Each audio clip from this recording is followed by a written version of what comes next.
अस्सलाम वालेकुम दोस्तों, वेलकम करते हैं आपका राकिब ज़िया की यूट्यूब चैनल में। दोस्तों, वेस्टर्न पॉलिटिकल थॉट का जो प्लेटो है उसका आज दूसरा हमारा टॉपिक है कंसेप्ट ऑफ जस्टिस। तो वेस्टर्न पॉलिटिकल थॉट की सीरीज चल रही है। जितने भी इसमें वेस्टर्न पॉलिटिकल थिंकर्स है, अभी प्लेटो का हम डिस्कस कर रहे हैं, तो इनके आइडियाज़ जो है, इनकी थ्योरी जो है, उनको डिटेल में देखने के लिए आप इस चैनल को सब्सक्राइब करके रखें।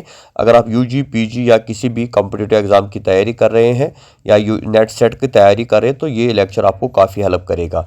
मैं आसान अल्फाज में आपको समझाने की कोशिश करूंगा कि जो प्लेटो का कंसेप्ट ऑफ जस्टिस जो है, ये कैसे डिफरेंट है from our concept of justice या प्रेजेंट कंसेप्ट ऑफ जस्टिस।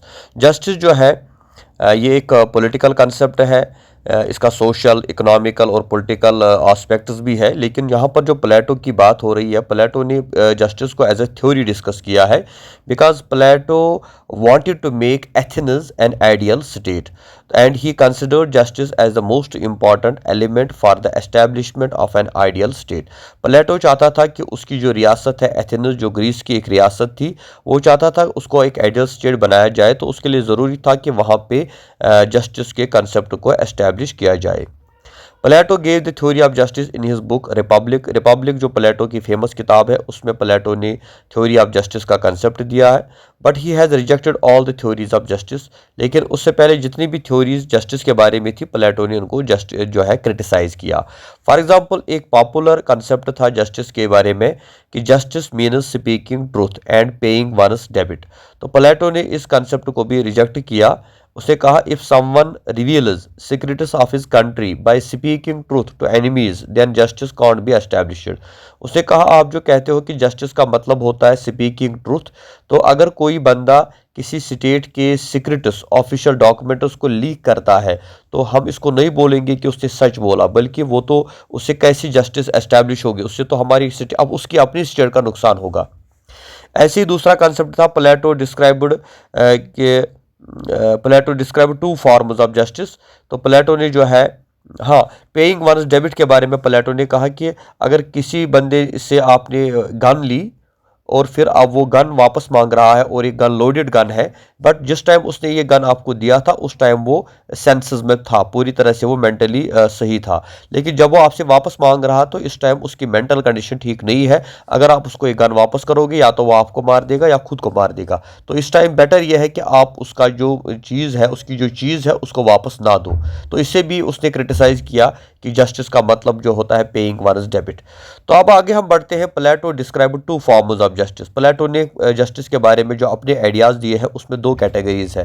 पहली कैटेगरी है जस्टिस एट इंडिविजुअल लेवल और दूसरा है जस्टिस एट सोशल लेवल। तो जस्टिस एट इंडिविजुअल लेवल का मतलब क्या होता है? According to Plato, every soul, every human being has a three elements.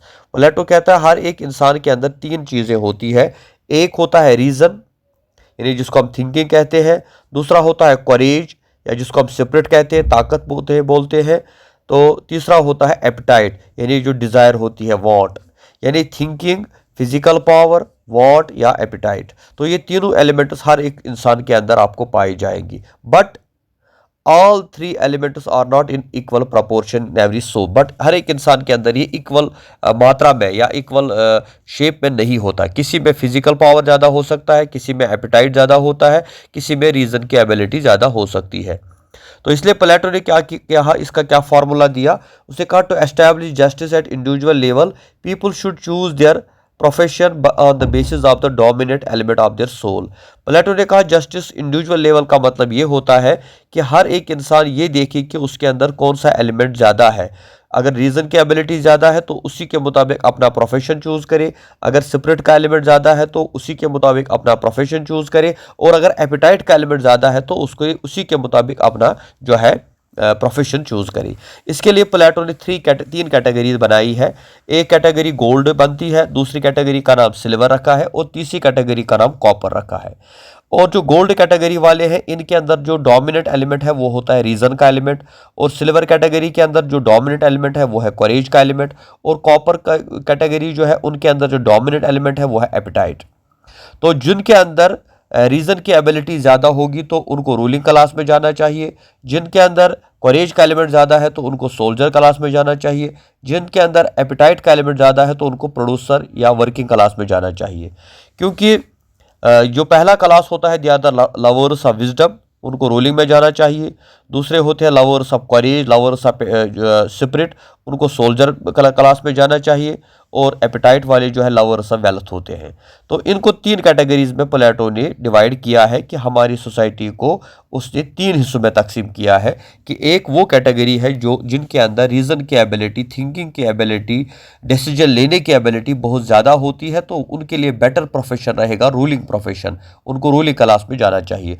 दूसरा प्रोफेशन है जिनके अंदर स्पिरिट यानी ताकत यानी बहादुर होते हैं, फिजिकली वो स्ट्रांग होते हैं, तो उनके लिए बेटर रहेगा कि वो आर्मी या सोल्जर क्लास में चले जाए। और तीसरा जिनके अंदर डिज़ायर्स होती है, जो है एपेटाइट होती है, मटेरियल नीड्स जो है वो पूरा करना चाहती है, तो उनको प्रोडक्शन में या प्रोड्यूसिंग क्लास या आजकल के बिजनेस क्लास में जाना चाहिए।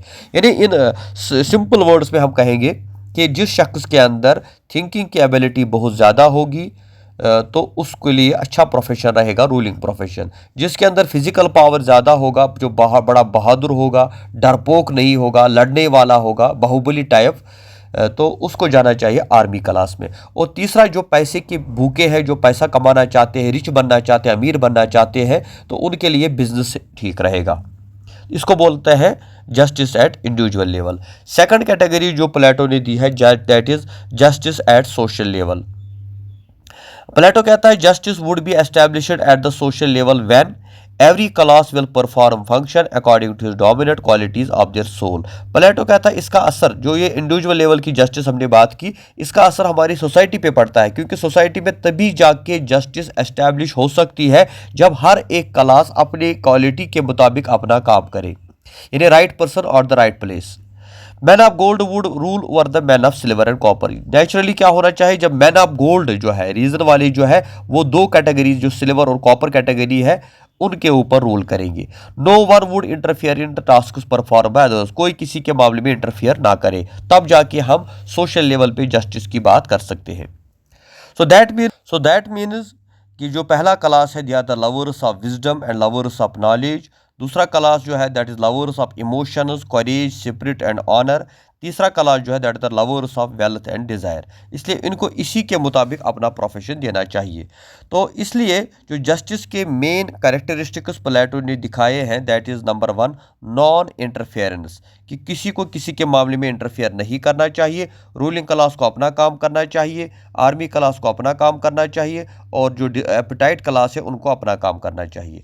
Second is functional specialization. Plato कहता है ये फंक्शनल स्पेशलाइजेशन, जिस काम की आपको स्पेशलाइजेशन है, महारत है, वही काम आप करते हो या वही काम आपको करना चाहिए। Third is principle of harmony. Plato कहता है इससे हार्मनी रहेगी, कोई किसी के मामले में इंटरफेयर नहीं करेगा। जिसके अंदर जो एलिमेंट होगा, जो डिज़ायर होगी, या जो क्वांटिटी, जिस क्वांटिटी में रीज़न या एपेटाइट या करेज होगा, वो उसी काम में जाएगा। और another is justice is the quality of soul. Plato कहता है जस्टिस क्या है, ये क्वालिटी ऑफ द सोल है, क्योंकि एक इंसान के अंदर जो क्वालिटी है वो उसी के मुताबिक, उसको कभी पछतावा नहीं होगा कि मैं जो काम कर रहा हूँ वो दिल से वो काम कर रहा होगा। इसमें आजकल हम पैशन की बात करते हैं कि जो आपका पैशन है वही आपको करना चाहिए। If you are interested in music, तो आपको म्यूज़िक में ही जाना चाहिए, आपको किसी और कैटेगरी में स्पोर्ट्स में नहीं जाना चाहिए। If you are interested in sports, तो आपको स्पोर्ट्स में ही जाना चाहिए, ना कि आप आर्मी में चले जाएं। इसलिए हम इसको बोलते हैं just is the quality of soul. And it is also जो है कि ये जो जस्टिस है ना, ये इंडिविजुअल लेवल पर और सोशल लेवल पर जब हो जाता है, तो प्लेटो कहता है यही असल में जस्टिस का मतलब यही है। और आइडियल स्टेट में हमें इसी जस्टिस की बात करनी है, यानी ये कोई लीगल कंसेप्ट या कोई इकोनॉमिकल कंसेप्ट या कोई पॉलिटिकल कंसेप्ट नहीं है, बल्कि ये बेसिकली मॉरल और ethical concept of justice Plato ने दिया है। दो प्लेटो का जस्टिस का जो कंसेप्ट है सुनने में बड़ा खूबसूरत मज़ेदार लगता है, और कुछ चीज़ें इसमें अच्छी भी है, जो हमें लगता है कि फॉर एग्जाम्पल अगर आपके अंदर कोई क्वालिटी है तो आपको वही काम करना चाहिए, ना कि दूसरे काम में इंटरफेयर करना चाहिए। बट इस तरह से ये कैसे हम जस्टिफाई करेंगे कि किस क्लास को किस क्लास में डाल देंगे, क्योंकि ये तो एक ऐसी चीज़ है जो सोल की क्वालिटी है, ये दिखती तो नहीं है। इसके लिए कोई सिस्टम नहीं है, कोई ऐसा पैरामीटर, कोई ऐसा इंस्ट्रूमेंट नहीं बना है जिससे हम ये आइडेंटिफाई करें कि किस इंसान के अंदर कौन सी क्वालिटी है। क्योंकि नो डाउट जब हम लोगों को ये चॉइस देंगे कि आप किस क्लास में जाना चाहते हो, तो हर कोई जो है रूलिंग क्लास में ही आएगा, क्योंकि वहाँ पर उनको पता है कि मुझे हुकूमत करनी है, रूल करना है, गवर्नमेंट करनी है। तो इससे एक कन्फ्यूजन क्रिएट होगा सोसाइटी के अंदर। काफ़ी लोग इसको क्रिटिसाइज भी करते हैं, बट नो डाउट कि क्रिटिसिज्म के बावजूद भी अगर इसको देखा जाए एथिकल और मॉरल बेसिस पे, तो जस्टिस का जो प्लेटो का कंसेप्ट है ये टोटली डिफरेंट है और एक इंटरेस्टिंग कंसेप्ट है जिस पे रिसर्च करने की ज़रूरत है। हालांकि आजकल जो है वेस्टर्न कंट्रीज़ में, जो डेवलप्ड कंट्रीज़, वहाँ पे रिसर्च हो रहा है, छोटी एज में ही छोटे बच्चे को देखा जाता है कि